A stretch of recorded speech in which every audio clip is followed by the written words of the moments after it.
na na na, yeah, yeah, yeah. Boundless multi-services, oh yeah. It's based a bit. Money no day, house no day, you got the para, yo. Or you get the house, you get the land, but you want another, yo, yeah. Or if you don't tire to the face landlord palava, oh yeah. Or you no get time to the face neighbor wahala, yeah, oh yeah. Boundless multi-services is full of opportunities. Go, no rosy, everything is easy. Instant on payment, oh, we go dash you cement, oh, we no go ever relent, oh, until we give you the best, oh. I wanna thank God for blessings and many people will enjoy our service. Benefits coming with testimonies. We are the best and we so proud to say it. Boundless taping, boundless garden, boundless God, boundless estate. Always starving, best proper.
Yeah, good morning. Good to have you join us again today on Summit, where we discuss national issues. And of course, you'll be sure that every information you get on this program is apt.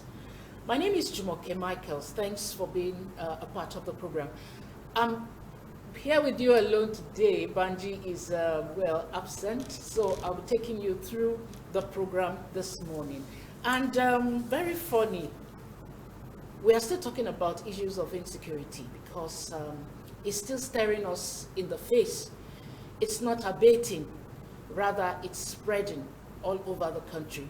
And so there's need to still talk about it. You know that between December 2020 and May 2021, statistics has it that almost close to 1,000 students have been kidnapped in northern Nigeria. And some regained their freedom while a few lost their lives.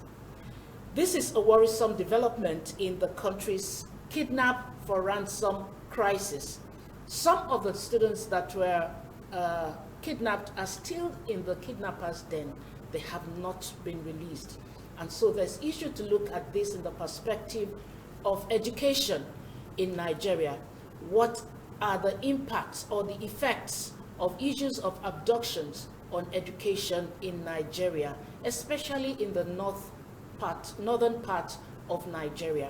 You're welcome to the program again. My name is Jumoke Michaels. And to discuss this issue with me on the program this morning, I have Professor Anthony Keeler. He's the president for Center for International and Advanced Professional Studies. Good morning, sir. Good morning. Thank You're you for having welcome. me. Yes.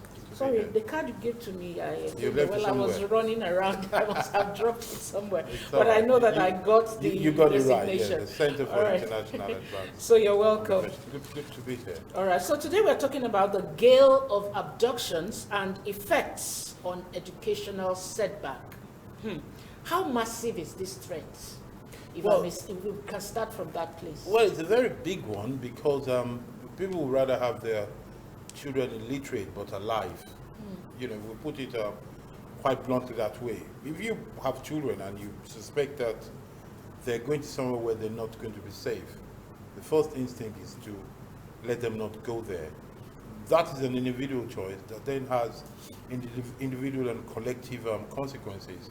And the consequences is that children who are not going to school are not learning the civics of life, let alone skills for their own personal life.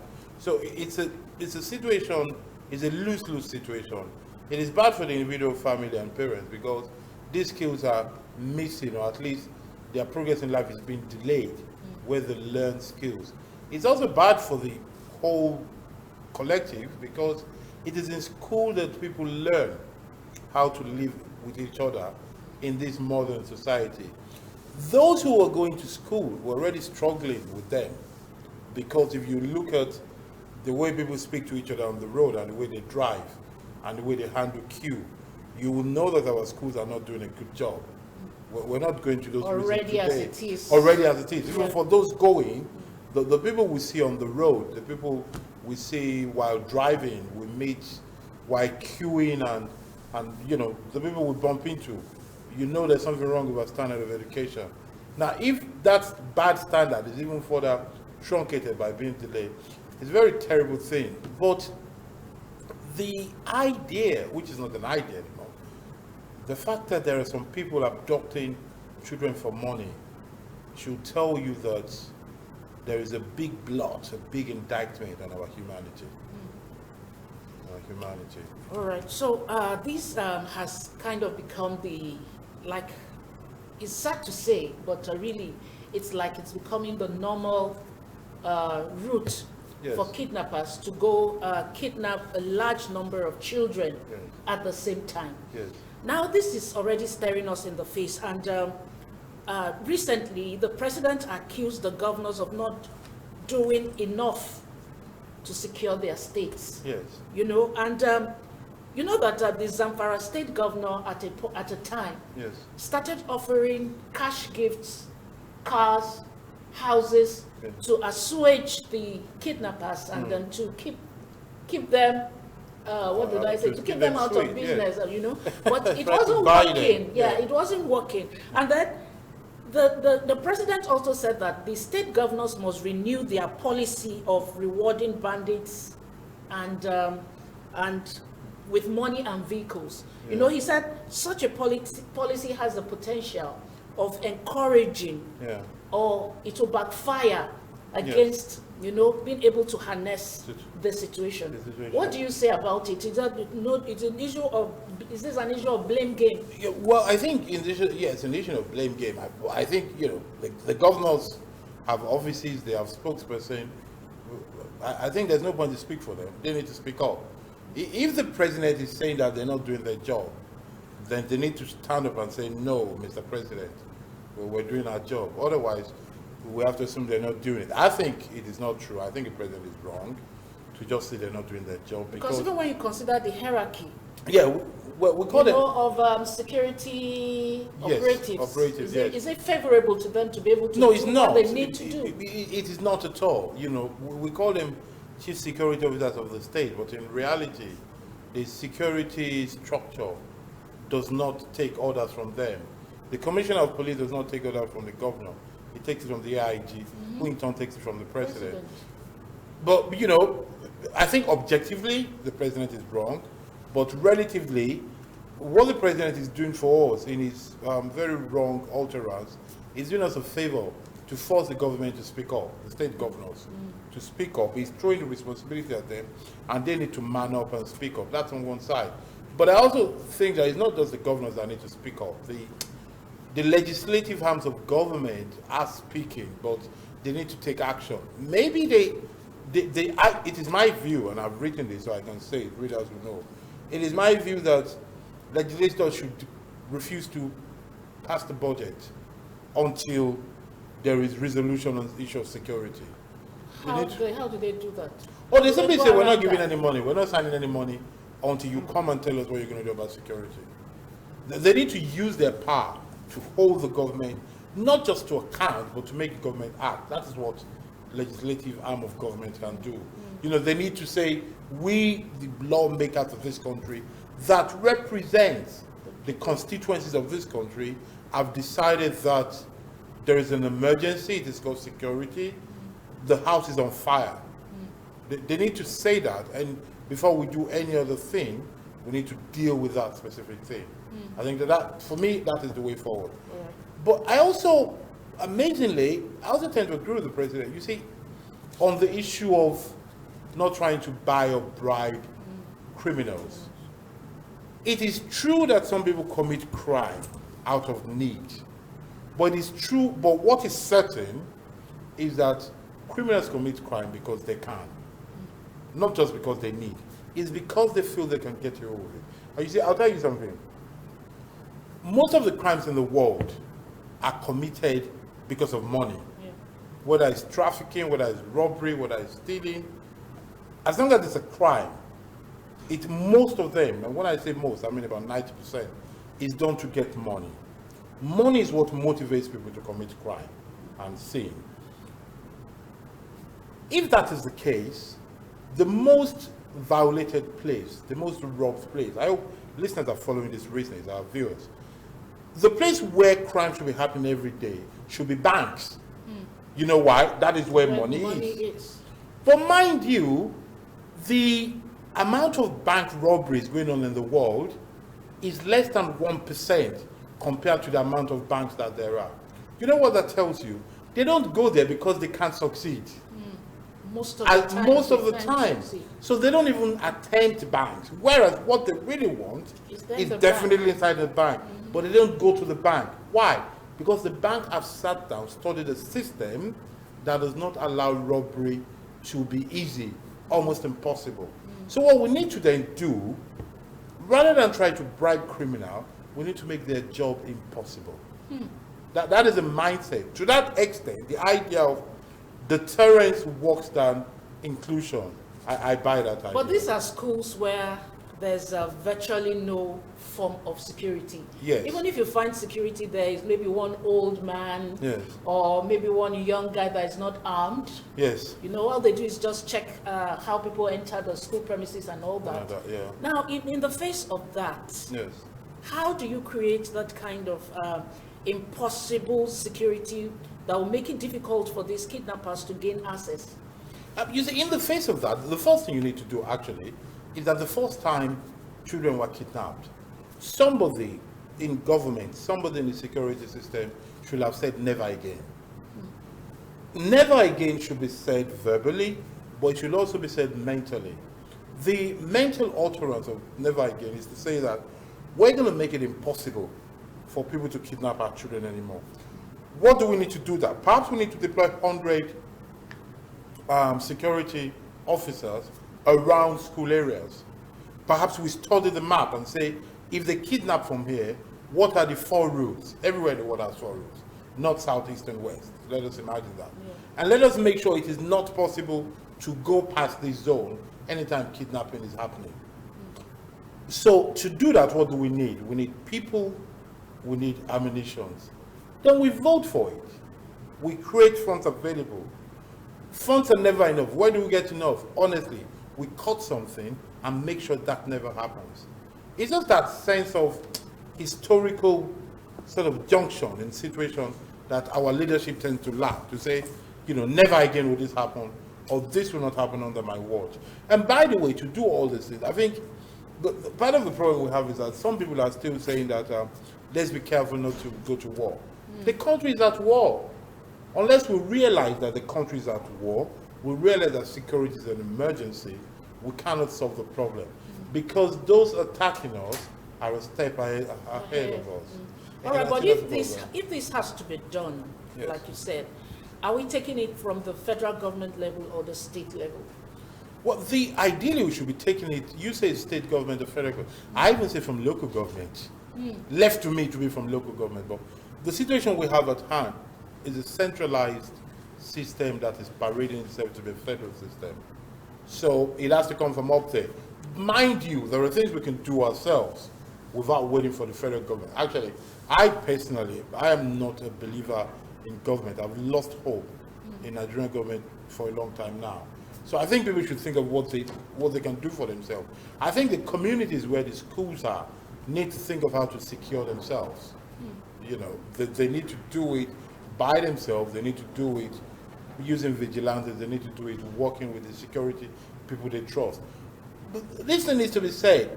Inside me, I am suspicious of the security people. I believe that some of them are compromised, and I believe that some of them are not doing the right job. And I think those who have security at heart should sit down and study all these possibilities of why people are getting away with this. Because the whole point about crime is that criminals commit crime because they think they can get away with it. All right, like you said, talking about communities now being a part of curbing this issue of abductions. Yes. Remember that in 2014 when the Chibok girls were kidnapped, Yes. Chibok Dapchi, Yes. this hashtag Bring Back Our Girls was Trending. all over the world. Yes. You know, people lent their voices to that issue. Yes. But right now we find out that there seems to be no outrage.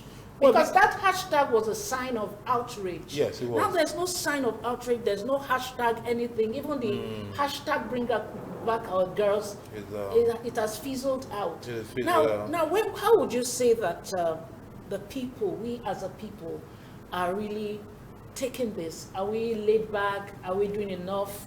Is there something we should be doing that we're not doing to save our education? Well, you see, the whole point is that unfortunately for all of us, we're becoming numb to it. The reason why the Bring Back Our Girls thing trended and caused us stupor is that it was shocking to hear that hundreds of girls had been kidnapped. You know, it was something shocking. We had never seen something like that before. And everybody reacted to that, and and then it was something like, let's stop this. But when it happened the second time, the third time, the fourth time, then all of a sudden it becomes, news of every day. When that happened, the first time it happened, anytime the news went on, people would stop to say, what is going on? What are they talking about? Now, we hear about kidnapping and people continue eating their food. We hear 300 children. And people just continue to eat their Over food 100. as long as it's not happening around them. So we're a bit numb, unfortunately, but I think some people need to wake up our sensibilities. Mind you, we must give credit, to some people. There's a group of people who every Sunday they still meet to raise awareness about the Chibok girls, to say, bring back our girls. So there are people doing it. But as you rightly say, the general public has gone numb about this. They've lost a bit of their, sensitivity towards all this. And it's a sad thing. The only thing that can raise it is leadership.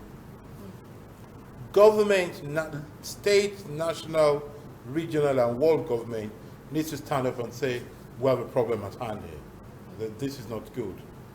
That's the only thing that can bring it back. So if the Nigerian government is not capable, definitely is not capable, because if you were capable, it should have solved it. If the lack of capacity to deal with issues is due to finance, they should let us know.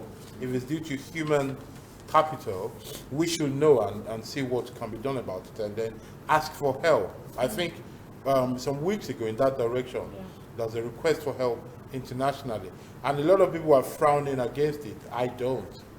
I think we should just ask for help from anywhere, because whatever consequence the help they're giving us is going to be, it can't be as bad as not being able to trade and learn and go to school at the moment. That's a very terrible thing.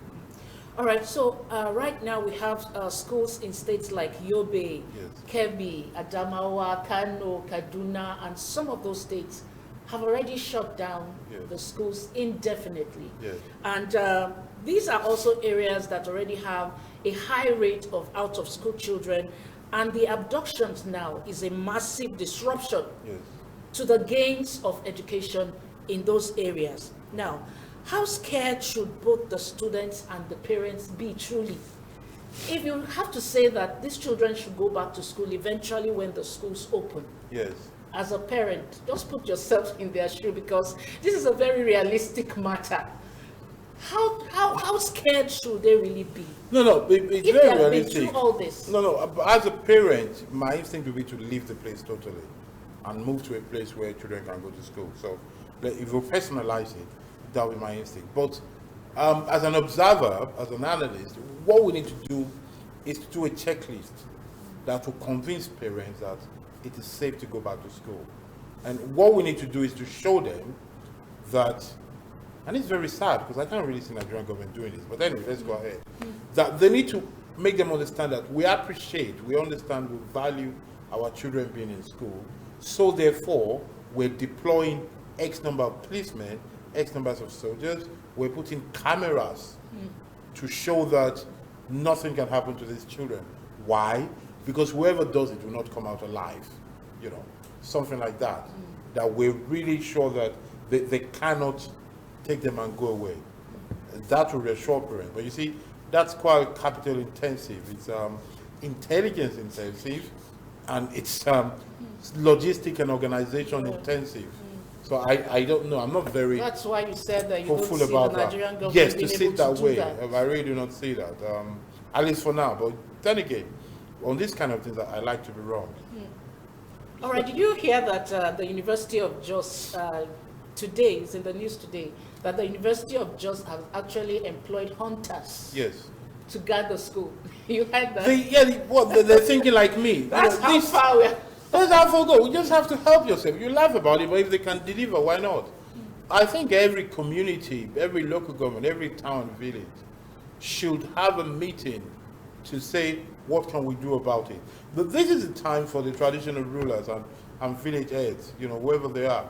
The most basic form of community should come together to say, what can we do about this issue? Without waiting for government there. We must accept that, look, this is not a matter of APC or PDP. Sorry, Prof. This government has failed on security. Prof, did you read the narration of how those children were kidnapped in that Islamic school in Niger State? In Niger State, yes, it's terrible. You heard that Yes. they came in motorbikes, Yes, and they were shooting sporadically for Yes. quite some time Yes. before they eventually kidnapped these children. Yes. In that kind of case, what do you expect the traditional rulers to be able to do? Well, first of all, if they are spiritually... Because I'm sure even they ran for their lives. Okay, so if they are spiritually powerful as they claim to be, they should have done something. Now we know they're not.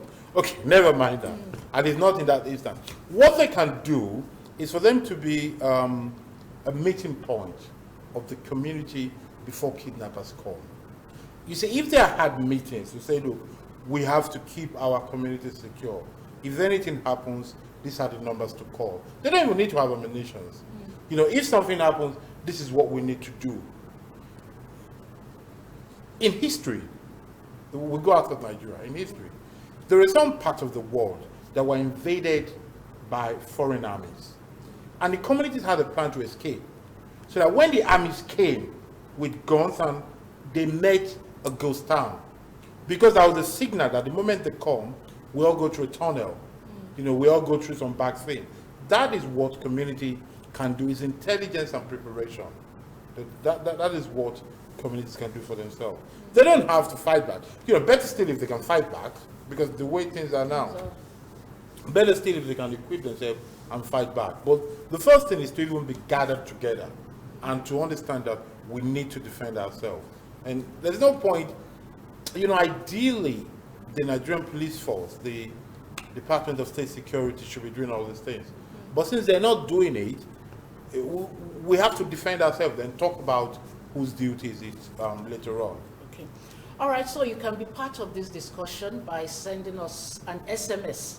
Because I know people like to call, but please would rather prefer that you send an SMS to the number we display on the screen, 080-233-47006. You can share your thoughts with us on this issue of gale of abductions and its effect on education. Please send us an SMS, 080-233-47006 is the number to send your message to. We'll take a quick break to take this commercial message from Boundless Multi-Services Solutions Nigeria Limited. They are into the lands and property. You can do business with them. Let's have that message. We'll be right back. Oh, na na na na na, yeah, yeah, yeah. Boundless multi-services, oh yeah, yeah. It's based on big. Money no day, after no day, you got the para, yo. Or you get the house, you get the land, but you want another, yo, yeah. Or if you don't tire to the face, landlord palava, oh yeah. Or you no get time to the face, neighbor wahala. Boundless multi-services is full of opportunities. Gbogbo ẹ̀ ló rosy, everything is easy. Instrumental payment we go dash you cement we no go ever relent until we give you the best I wanna thank God for blessings and many people will enjoy our service. Benefits coming with testimonies. We are the best and we so proud to say it. Boundless taping, boundless garden, boundless God, boundless estate. Always staffing, best proper. All right, welcome back. That was from Boundless Multi-Services Solutions Nigeria Limited. So you can call the numbers and inquire on which part of their locations you can acquire land or property. I still have Professor Anthony Kila here in the studio, and we are still talking about the gale of abductions and its effect on education. All right, let's go to during the COVID last year, schools actually shut down, and so many states came up with some programs in which children can still be at home and still be educated. Do you think that this kind of program should be deployed in those states to still ensure that children are still being educated? Or should we look at it from the angle that these people are a bit low on the rung of economy and being able to afford the internet and all that? You know, just to be able to harness this Well, I think, you know, something is better than nothing. A beat is better than zero. But it is a bit strange to compare what happened under COVID with security challenges. Okay. Because the COVID thing was an emergency, was a temporary thing, you know, was a force majeure that we've not seen. To close school because of bandits and go home to study because the state cannot ensure security, I don't even think the government will endorse that, because that indirectly, but not so subtly, says that the state is a failed state. The essence of a state is the deployment of legitimate and superior force. Instances where a state cannot deploy legitimate and superior force, it means that the state has failed. What we're asking in that essence, and when I get the need to continue education, but if the state should close school and they go and study at home because we cannot guarantee your presence, it means the state has lost its legitimacy. And that goes to the heart of what some people were predicting some years ago about Nigeria becoming a failed state. What you've described there is one of the indices of a failed state. All right, but if we have to look at it holistically, yes, that this is security, yes, and we have education. Yes. What should we be looking at having the government enforce, or maybe take security more seriously, or just go all out to ensure that education is handled somehow? How do they create this balance? Well, you say holistically, you say balance. It's not a balance, it's priority actually. Priority. The first thing is the priority. Okay. The first thing is security. Okay. You know, without security, you can't really do anything. You know, you can't really plan, you can't project anything. So it's crucial that somehow the state is able to guarantee security. You know, I think that we need to accept that we're at war. And to know that there's an emergency. Okay, let's put it this way. I think we should treat security the way we treated COVID. Not in the sense of locking everybody at home. I don't want to confuse our viewers. Not in the sense of locking everybody at home, but in the sense of, say, every day, the way we had the health commissioners and the Department of Health, what those people call is it NDDC or NDS? Anyway, the health people, maybe we need to have I would, at this point, if I was in the levels of power of Nigeria, I would advise we constitute a war council. Call it any name you like, but let it have the status of a war council, whose duty every day is to ensure there's a plan to protect the 774 local governments of Nigeria, and that give reports every day. And their duty will be A, to protect, and B, to proactively turn the tide of insecurity to security. they should be going out to go and get suspected bandits and suspected terrorists. Whoever intends to harm lives, property of people should now be afraid. Yeah. They should be taking the battle to them. Yeah. And every day, they should be giving updates. That's the way it was done on COVID. So instead of saying so number of people are tested or dead, they should be saying so number of people have been arrested. Yeah. We have secured this kind of place, things like that should go on. Because you see, evil will continue to triumph. But you know that instead of us getting the news of those who have been arrested, Yes, we get what the we notes rather of get. those who were kidnapped. Kidnapped and and then abducted. also the names of those who have repented. Exactly. And that's That's wrong. what we get. You see, that is wrong. You cannot have truce, you cannot have negotiation until after a battle is won out. We need to fight them, defeat them, then decide what to do with them. Because if we go to say, let us negotiate before a fight, it shows that we're weak. And they're going to take advantage of that. And rather, and as you can see, they, just like a country in war against Nigeria, when they capture territories, when they capture people, they make news of it, they make Yes. fanfare of it. Yes. So that's crucial, we understand that. All right, so the number to call is 080-233. Did I say call? No. The number to send an SMS to share your thoughts with us on the program is 080-233-47006. All right, the number is there on the screen. You can just send us a message and we'll read out your message and talk about it. All right, I have one message here. It says, my opinion, I think, is that the government does not want this kidnapping to end in this day and technology where you have drones.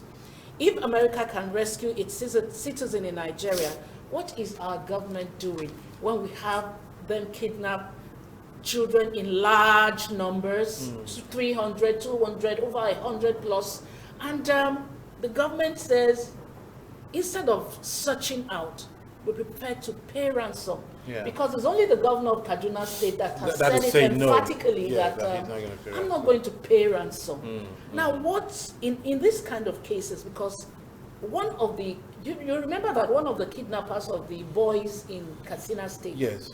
Awalu something, was Apprehended, yes. apprehended, and then they said he was repentant Yes. and has dropped his arms and he was forgiven. Yes. And this was somebody that was in charge of the kidnap of those boys in Katsina State. Yes, yes. Well, that's ridiculous. That is ridiculous. I mean, what are you to forgive? Are we operating a church or a mosque or a criminal justice system? I think that tells you about the wrong mindset. Oh, you see, why are we not working the technology? caller, sorry, the message, person, yeah. the message asked, what is the government doing? I don't know. I'm surprised that they're not acting well. But I also think that incompetence, yes. But I struggle. I do not believe that the government does not want to solve the problem. Because you see, today we can argue APC, PDP, la la la la la la. But tomorrow, when history is written, this record will be a stain on the name of the president of this country, and I argue on the name of all those who are around him. I do not think they derive pleasure on the fact that the land is so insecure on their watch. Like we all do. They might make excuses, they might defend it, they might hold on to some semantics and try to win the propaganda war. But definitely they're not happy that this is happening. I don't think so. I think they're just not up to the task. I think they're Just overwhelmed. up to the task, they're overwhelmed. Yes. All right, please, like I said, what we want is an SMS. Just send an SMS to that line because the phone is ringing, but we do not want to pick calls. We just want you to send us an SMS and then we'll read it out here and then talk about it. Now, we know that there are still so many children in IDP camps. Yes. They cannot go to school, and then even if they are getting any form of education, it will be from maybe NGOs or individuals who are making contributions to ensure that these children get educated. Now let's look at a kind of recovery plans, because these children are already traumatized. Yes.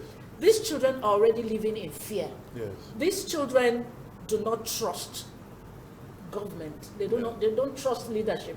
Yes. And the trust is not even from the children, even the parents Yes. do not trust leadership.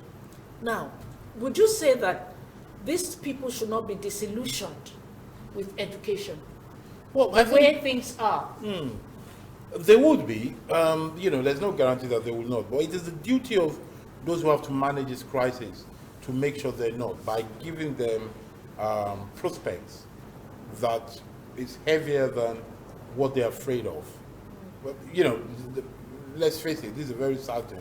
And unfortunately, it is indeed true that this is not the first part of the world. And this is not the first time where we have major crises with children. We have to learn from what is happening in Liberia, in Sudan, in Yugoslavia, to see how they rebuild. There are templates that are available for those who are experts in this field, and you just need to tweak it a bit, to fit the environment. There is what we call children rehabilitation program, from children who have been faced with scars of wars and battles and other form of violence. I mean, the people who are trained to do this know what to do. The problem is, will they be allowed to do it? The idea is out there, the people are there, so it's not impossible. The sadness is that they've had to go through this trauma, but then there's a way out. There's a way out. All right, so you said something about the local government Yes. being very, very participatory in issues like this. But before we go there, let me just read this message, another message. Okay, it's the same person that the message is coming back again. Okay. All right, so you talk about local government participation in issues of this abduction. Yes. But you know that the local government, the way the local government is structured or is being run presently in Nigeria, Yeah. don't you envisage that it will be quite difficult for the local government chairman or the CDA or whatever to actually be able to work Oh, you ensure that things are going children, on. children Well, if they are can, safer. yes, you have a lot of faith in political position. I wasn't thinking of the local government chairman. I was thinking of communities. Communities. Yes, of which the chairman or not would belong to it, to those communities. I don't have faith in, politics and government and all those things. I've lost a lot of faith in it. I think we should be thinking of people. The people should say, those of us who live in this area, what can we do to ensure? If you look at the safest place in a lot of parts of this country, they're gated estates. You know why? Yeah. Because the people get together and they make rules and they're cleaner. That sense of community that people have in gated estates, I think we need to extend it to other communities as well. But do you see people in the communities building school wall? Not yet, but why Forming not? vigilantes But if to need- safeguard the lives of the children. Okay, if need But be, these why not? people are poor themselves. Well, being poor doesn't mean they want to die. They plan to be rich one day, even if they're hoping so. It doesn't mean they're too poor to think or they're too poor to, to try to guard their life. That's not the thing. But just because they're poor doesn't mean everything has to be done for them. Actually, given the situation, they just have to look at it. The best we can do for them is to get this information to them and say, look, everybody needs to sit up and, and deal with the situation themselves now. Why? Because help is not coming from where it ought to be coming from. The intelligence, the manpower, the ammunitions are not coming from there. So let's see what we can do for ourselves. Because ultimately it is us. And I think, in a way, that might actually give us a sense of citizenry that is lacking in our society. Because let's not forget that from the issue of insecurity to that of corruption to infrastructure, Yeah.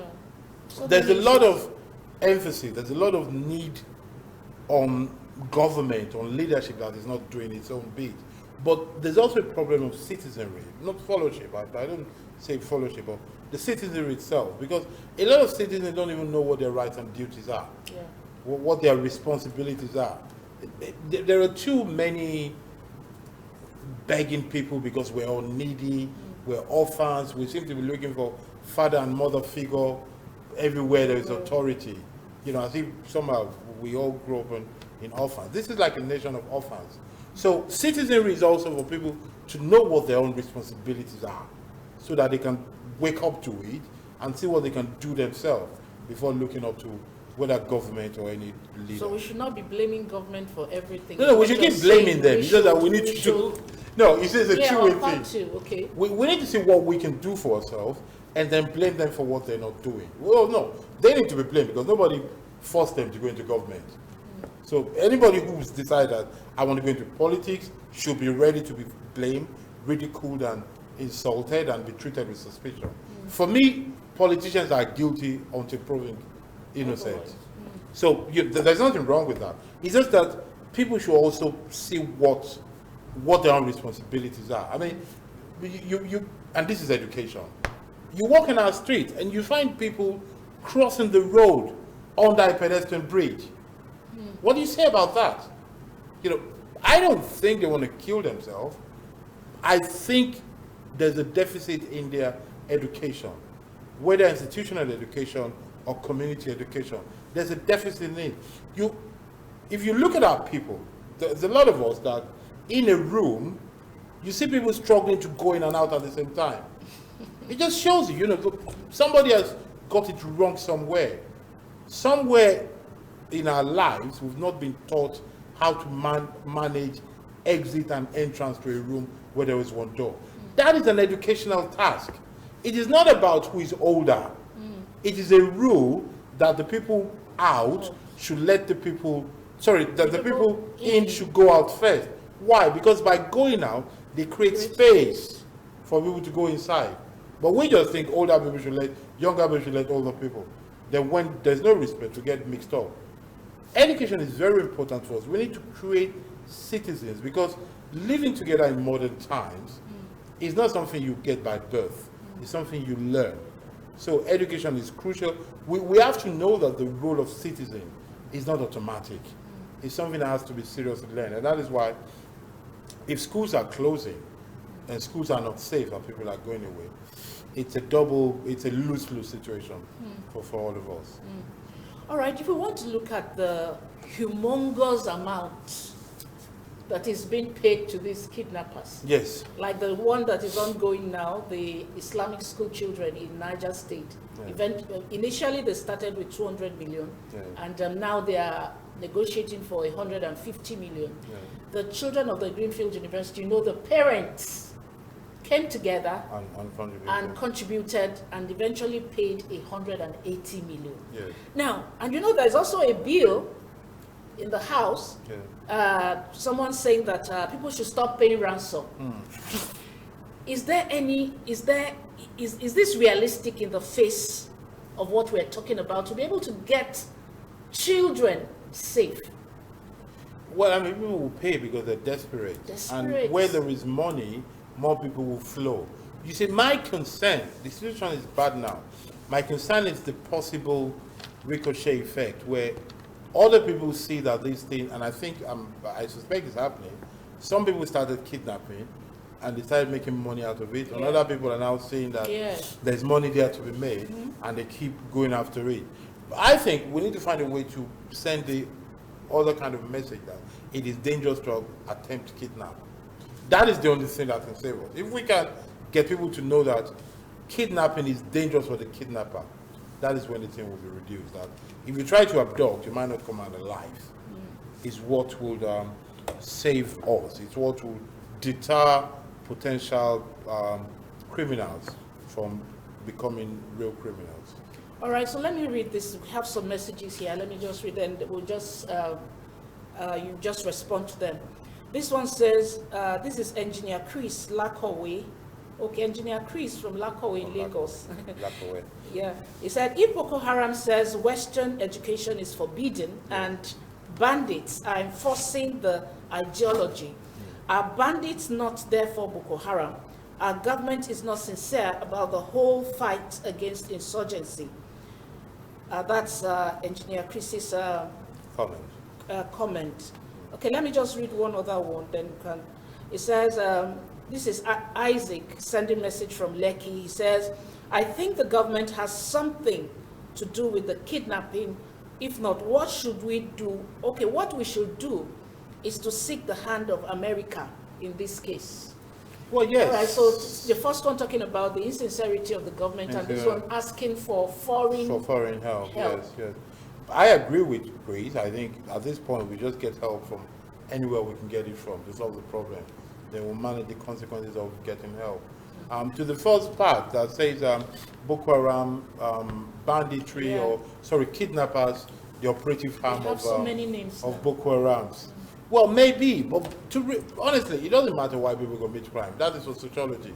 For defense, for security, and for the criminal justice system, our role is to stop them and prosecute them and arrest Whoever them. they are, whatever whatever name they their go by. intention. That is why we need to always remind ourselves that this country called Nigeria is a multi-ethnic, diverse country, and that the way to live together is to remind ourselves that we're a secular state. That regardless of what I believe or what you believe or what you don't believe, we should have a common ground to live together. That should be our laws. So that since Nigeria recognizes as a federal minister of education, whether you're Boko Haram or not, should not interest us. The important thing is that you should not disrupt our system. And when we should stick to the basic laws we'll all share. Thou shalt not kill, thou shalt not steal. Anybody that does that is against lives and properties. Those are the key things. So it wouldn't matter whether they are helping Boko Haram or not. I think we should just crush them. All right, so let me read another one. It says, abduction of children is a politically motivated game in Nigeria to discourage the children of the poor. If not, why government school children only? Okay, no, it's not only government schools. No, it's not only. I think, not only from no, government schools. I think, you see, this is what Yeah. happened. There's a culture of suspicion because things are not going well. Yeah. I don't think so. The other university is a private It's university. a private university. It's not And- government schools. And in this northern part, the out of school ratio is high already. So as a matter of fact, most people who go to school are slightly better off than the rest of the population. No, I don't think so. All right, let me read another one. It says, if our government wants to stop kidnapping, they should start by asking Gumi to show them where the kidnappers are. I agree, but they can't ask him. I think, but they can't ask him because he knows where they are. They don't have the authority to ask him where they are because they cannot find him. Those are the kind of idiosyncrasies that we're dealing with. When somebody who's not government, who's not police, knows where bandits are, and government does not know where they are, The last comment is made was that if government doesn't negotiate Yes. with the bandits, then they would not stop abducting children. Yeah, that's And for that kind of comment to be made and nothing happened. well, what do? They ban him like Twitter? Then what? No, but that means he has information Wait, they should just that check. would help the security. Listen, what if it's just bluffing, by the way? We don't know. You see, these things, you don't just assume them.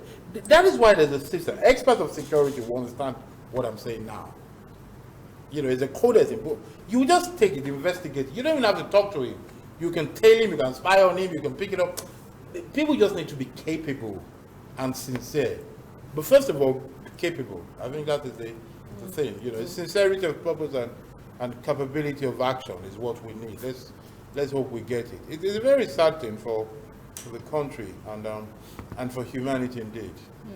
All right, so on this issue, what would be your last word to the people, to the government, to leadership in general? I think we the people need to think as much as possible what we can do for ourselves. We need to break it down into our community, and we need to keep vigilance on government, and we need to realize that the less we rely on government, the less we're going to be disappointed. Because government is overwhelmed. As it is, government is overwhelmed.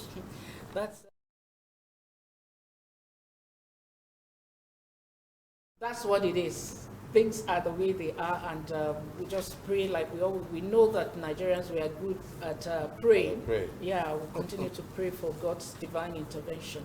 Thank you so much, Professor Anthony Kila, Thank you for having me. coming on the program this morning. I appreciate it.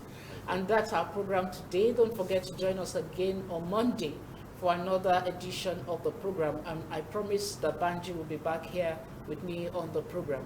We'll be leaving you with the last message from Boundless Multi-Services Solutions Nigeria Limited.